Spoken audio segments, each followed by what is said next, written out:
Om Swastiastu. Kami dari kelompok 12 dengan saya Imade Riarnata, NIM 2202014558. Dan saya Kadek Disatya Sasmita dengan NIM 2202014557. Di sini kami akan mempresentasikan teknik penganggaran modal. Pokok bahasan kami pertama ada menentukan proyek yang menguntungkan, kedua perhitungan initial investment, ketiga perhitungan operating cash flow, keempat kriteria penilaian investasi. Baik, di sini saya akan menjelaskan tentang menentukan proyek yang menguntungkan. Menentukan proyek yang menguntungkan melibatkan analisis menyeluruh terhadap potensi keuntungan dan risiko yang terkait dengan proyek tersebut. Berikut adalah langkah yang dapat membantu Anda mengevaluasi potensi keuntungan suatu proyek. 1. Identifikasi tujuan dan kriteria keuntungan. Tentukan tujuan Anda dalam memilih proyek dan proyek yang menguntungkan. Apakah Anda mencari keuntungan finansial, peningkatan pangsa pasar, peningkatan efisiensi operasional, atau tujuan lainnya? 2. Analisis pasar. Lakukan analisis pasar untuk memahami potensi permintaan, persaing, tren industri, dan peluang yang ada. 3. Analisis keuangan. Lakukan analisis keuangan yang komprehensif untuk menilai potensi keuntungan proyek. 4. Risiko dan manajemen risiko. Identifikasi dan evaluasi risiko yang terkait dengan proyek. Tinjau faktor-faktor risiko seperti risiko pasar, risiko operasional, risiko keuangan, dan risiko lainnya. 5. Analisis potensi keuntungan non-keuangan. Selain keuntungan finansial, pertimbangkan juga potensi keuntungan non-keuangan yang dapat diperoleh dari proyek. Misalnya proyek dapat memberikan keuntungan reputasi, peluang pengembangan karyawan. 6. Evaluasi skala prioritas.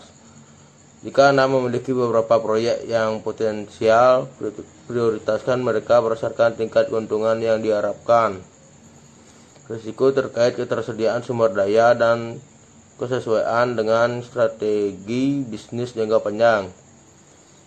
7. Konsultasi dan tinjauan tim.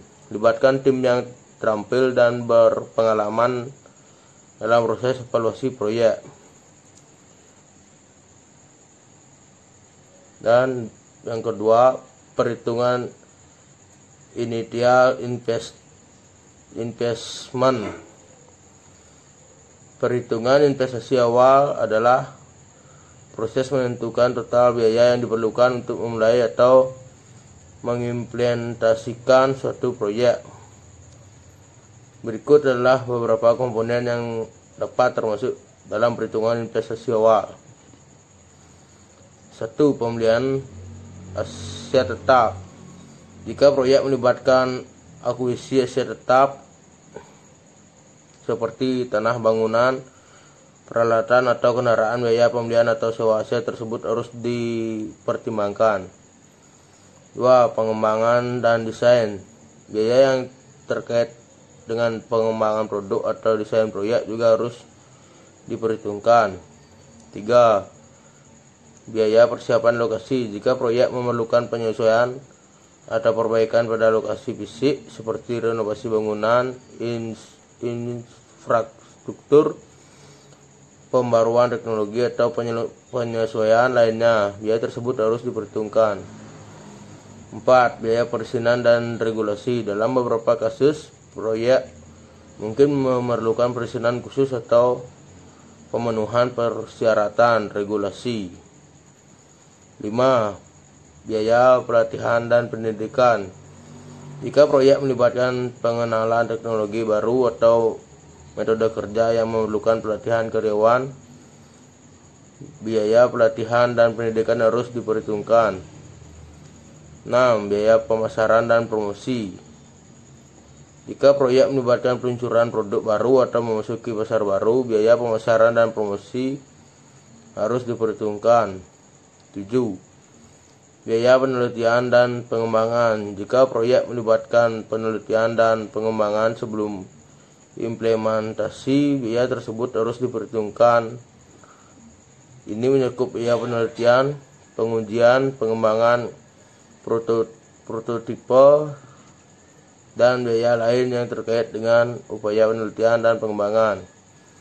8. Biaya operasional awal. Selain biaya yang terkait dengan persiapan dan pengembangan, perhitungan investasi awal juga harus mencakup biaya operasional seperti gaji karyawan, sewa, utilitas, asuransi, dan biaya operasional lainnya yang diperlukan sebelum proyek mulai menghasilkan pendapatan.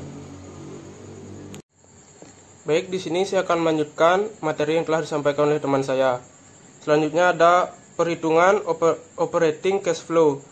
Perhitungan arus kas operasional atau operating cash flow adalah proses mengestimasi jumlah uang yang dihasilkan atau dihabiskan oleh suatu entitas dari kegiatan operasional selama periode tertentu. Ini mencerminkan arus kas yang diperoleh atau digunakan dalam menjalankan kegiatan inti bisnis. Berikut adalah langkah-langkah umum dalam perhitungan arus kas operasional. 1. Tentukan basis perhitungan. Anda perlu memilih apakah akan menggunakan metode langsung atau metode tidak langsung dalam menghitung arus kas operasional. Metode langsung melibatkan pengidentifikasian kas yang diterima dan kas yang dibayarkan secara langsung dari aktivitas operasional. Sedangkan metode tidak langsung menggunakan laba bersih sebagai titik awal dan melakukan penyesuaian untuk memperoleh arus kas operasional. Kedua, ada identifikasi komponen pendapatan. Tinjau semua sumber pendapatan yang dihasilkan dari operasi inti bisnis Anda. Ini termasuk pendapatan penjualan produk atau jasa, pendapatan bunga, atau sumber pendapatan lainnya yang terkait dengan aktivitas operasional. Ketiga, identifikasi komponen pengeluaran. Tinjau semua biaya operasional yang terkait dengan menjalankan bisnis Anda. Ini meliputi biaya bahan baku atau inventaris, upah dan gaji karyawan, biaya overhead, biaya pemasaran, biaya administrasi, biaya bunga, pajak dan biaya lainnya yang timbul dari operasi bisnis. 4. Hitung laba bersih. Dalam metode tidak langsung, hitung laba bersih yang dihasilkan selama periode tertentu. Laba bersih adalah pendapatan setelah dikurangi dengan semua biaya dan beban yang terkait dengan operasi bisnis, termasuk pajak penghasilan. 5. Lakukan penyesuaian. Jika Anda menggunakan metode tidak langsung, Anda perlu melakukan penyesuaian pada laba bersih untuk memperoleh angka arus kas operasional ini, termasuk menyesuaikan untuk menghilangkan pengaruh non-kas seperti depresiasi, amortisasi, perubahan piutang, perubahan persediaan, perubahan kewajiban, dan item non-operasional lainnya. 6. Jumlahkan komponen arus kas. Jumlahkan semua komponen kas yang diterima dari aktivitas operasional, seperti pendapatan penjualan kas, bunga yang diterima, atau sumber pendapatan lainnya. Yang ketujuh ada hitung total arus kas operasional. Kurangkan total kas yang dibayarkan dari total kas yang diterima untuk mendapatkan jumlah arus kas operasional bersih selama periode tertentu. Materi selanjutnya ada kriteria penilaian investasi. Kriteria penilaian investasi digunakan untuk mengevaluasi potensi keberhasilan dan kelayakan suatu investasi. Kriteria ini membantu dalam memutuskan apakah investasi tersebut layak dilakukan atau tidak. Berikut adalah beberapa kriteria umum yang digunakan dalam penilaian investasi. 1. Return of investment adalah metrik yang mengukur keuntungan relatif yang dihasilkan dari investasi dibandingkan dengan biaya investasi itu sendiri. Kedua, ada payback period. Payback period adalah periode waktu yang diperlukan untuk mendapatkan kembali modal yang diinvestasikan. Ketiga, ada net present value adalah metode yang digunakan untuk menghitung nilai sekarang dari arus kas bersih yang diharapkan dari investasi. Keempat, ada internal rate of return adalah tingkat pengembalian yang menghasilkan nilai sekarang neto nol. Ini merupakan tingkat diskonto di mana nilai sekarang dari arus kas masukan sama dengan nilai sekarang dari arus kas keluaran. Kelima, ada profitability index. Profitability index adalah perbandingan antara nilai sekarang dari arus kas masukan dengan nilai sekarang dari arus kas keluaran. Keenam, risiko dan pengembalian. Penilaian investasi juga harus mempertimbangkan tingkat risiko yang terkait dengan investasi tersebut. Semakin tinggi risiko, semakin besar pengembalian yang diharapkan seharusnya.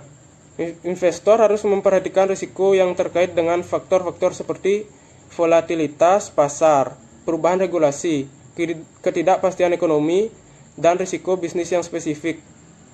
Ketujuh, kesesuaian dengan strategi dan tujuan.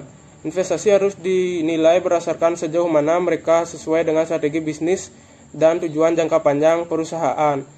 Investasi yang konsisten dengan arah dan rencana bisnis yang lebih luas memiliki peluang lebih besar untuk sukses. Sekian presentasi dari kelompok kami. Kami tutup dengan Prama Santi.